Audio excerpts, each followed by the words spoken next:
like to take photographs for my children. They don't realise I'm a fucking big shot. I need proof. So we have our first fuck already.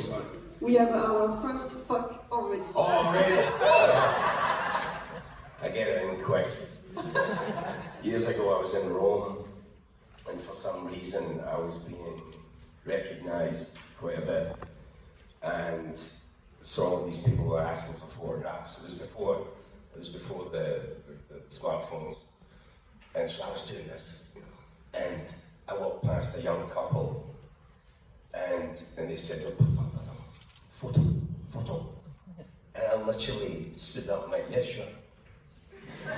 And this kid came over and handed me the camera. It was, I've never been as mortified in my entire life. He handed me the camera and the two of them stood looking at me. Like, why did this prick think that we wanted a photograph of art? So my children never believe that I'm big in Europe. Let's prove them. Yes, prove them wrong. Maybe we can start by a very general, simple but not so much question, which is how did you fall in love with stories and furthermore with storytelling? Do you mean as an actor or as a human being? Oh, is it? Oh. Profound. I don't know. Telling lies, I guess. Realizing that telling lies could work. I remember when I was in primary school, I remember I wrote a story and the teacher read my story to the class.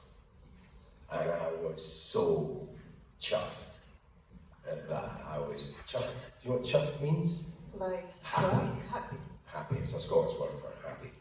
And I was so delighted. And I remember the girls in the class, I'd written something about rats crawling up a wall, and the girls went, ooh. And I loved that. I was so, the fact that it had an impact on the girls was really, really cool. Yeah. So that's my love of story. Love for women. Yes. Okay. So you're both an actor and a director, and we're going to talk about both of these jobs that you do. And I would like you, let's stay profound. Can you talk to me about those two jobs, but with an emotional point of view? An emotional point of view from directing and acting. There's such different kind of experiences. Like you get asked quite often, which do you prefer? Do you prefer acting or directing? And the only way I can really answer it is that acting is the sex and directing is bringing up a baby. Because it's such a level of responsibility that you don't have when you're an actor. You just fuck about as an actor. It's not.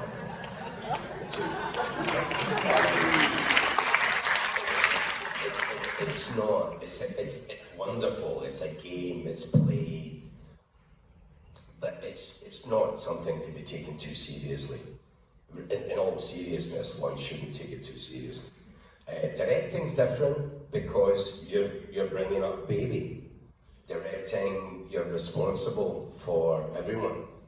And if the film does well, then your baby's grown up and it's out there and everybody's happy. If your film doesn't do so well, it hurts. It really hurts. But as an actor,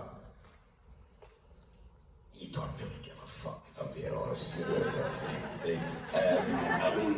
I mean, you do, but you don't really, because it's not yours, it's someone else's. You do your best, and you commit. I mean, I'm very committed in that respect. I don't work for, I'm not interested in money or prestige or power. I've always just really enjoyed it as an art form. And I do genuinely believe that the film, television, art, theatre, that I genuinely believe it can change things. I believe it can have an impact on the world and on the way people see the world. So it's not that I'm not committed, but when you hear someone talking about their character, you know, I do reach for my gun, you know, because it can be painful listening to an actor wank off about that stuff. It's kind of hard. You know. Does that count as wank count as a swear? I guess it does. Yes, it does. Can I ask someone to keep the fuck account, because I can't do it, I need to concentrate. Is someone volunteering for this? You. Yeah, because I know you, so you count. 3 for the moment. Thank you. I have to work. Okay. The BBC used to keep a swear count of every show of what you did, yeah. I did one, and the director said to me I had a line, and the line was to, I'm in love with this guy, and I'm jealous of his girlfriend. And the line was, I had to say to him, did you get a wank? And the director came up and he said, oh God, you've used up all the sweary words and from the day before, so can you just think it, don't say it? And I thought, okay, and we did it. And my friend was the editor, and he phoned up the BBC in London, and he said, hi, just to ask you a question, am I right in thinking we're allowed to say 6 bastards, 8 fucks, and no cunts? And she said, yes, you're allowed 6 bastards, 8 fucks, no cunts. And he said, well, there's a line Peter's got. He says, did you get a wank? And he wants to know, director wants to know, can we have a wank?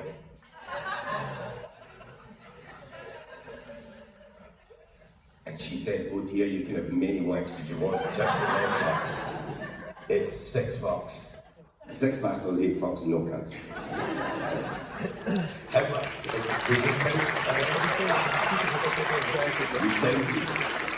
Right, let's get profound, let's get serious. Yes, Sorry. yes. And I'm delighted that you don't like to hear actors talking about their roles, because that's exactly what I'm going to ask you right now. So first we're going to watch a clip. We're going to watch a clip from My Name is Joe, and then we'll talk about it, and you have a screen here. Okay, all right.